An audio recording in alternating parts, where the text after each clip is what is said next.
વડાલી તાલુકામાં જીનિંગ ફેક્ટરીઓ દ્વારા છોડવામાં આવતા કેમિકલયુક્ત પાણીના કારણે એક ખેડૂતની ખેતીલાયક જમીન બરબાદ થવાની આરે છે। આ ઘટનાએ સ્થાનિક તંત્રની કામગીરી અને પર્યાવરણ નિયમોના પાલન પર ગંભીર સવાલો ઊભા કર્યા છે।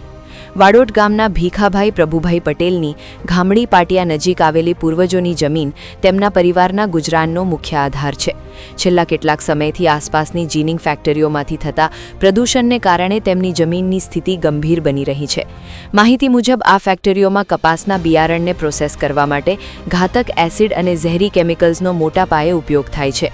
પર્યાવરણના નિયમો અનુસાર આવા પ્રદૂષિત પાણીને એફ્લુએન્ટ ટ્રીટમેન્ટ પ્લાન્ટ એટલે કે ETP દ્વારા શુદ્ધ કર્યા બાદ જ છોડવું ફરજિયાત છે। જો કે ખર્ચ બચાવવા માટે ફેક્ટરી સંચાલકો આ નિયમોની અવગણના કરીને કેમિકલયુક્ત પાણી સીધું જ ખુલ્લી જમીનમાં છોડતા હોવાના આક્ષેપો થઈ રહ્યા છે। આ ઝેરી પાણી જમીનમાં ઉતરીને ભૂગર્ભ જળસ્તર સાથે ભળી રહ્યું છે, જેના કારણે આસપાસના કૂવાઓ પણ પ્રદૂષિત બન્યા છે। ભીખાભાઈના ખેતરના કૂવામાંથી હાલ કાળા રંગનું દુર્ગંધયુક્ત અને ફીણવાળું પાણી બહાર આવી રહ્યું છે, જે કેમિકલ પ્રદૂષણની સ્પષ્ટ નિશાની છે। આ પાણી ખેતી માટે સંપૂર્ણપણે અયોગ્ય બની ગયું છે અને તેનો ઉપયોગ જમીનને બિનફળદ્રુપ બનાવી શકે છે તેમજ પશુઓ માટે પણ જોખમી છે।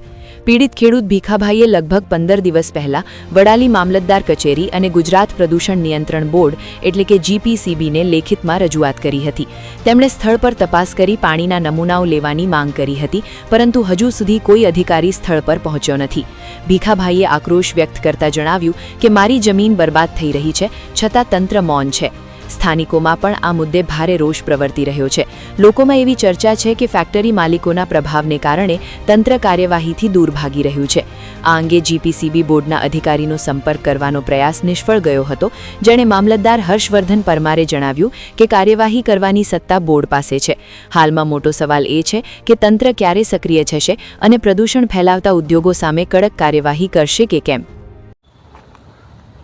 મારું નામ પટેલ ભીખાભાઈ પ્રભુભાઈ, રહેઠાણ વાડોદ અને ગામડી પાટિયા મુકામે મારી પોતાની સર્વે નંબર 142ના પેલામાં જમીન આવેલી છે અને તેની બાજુમાં અક્ષર જીન બિલકુલ અડીને આવેલી છે અને તેમનું કેમિકલવાળું પાણી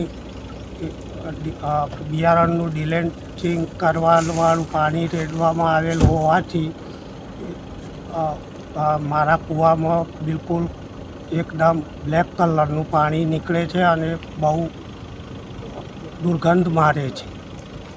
તો અમારે ખેતી કઈ રીતે કરવી અને આ ખેતી માટે બહુ જ નુકસાનકારક પાણી ચાલુ રહેલું છે।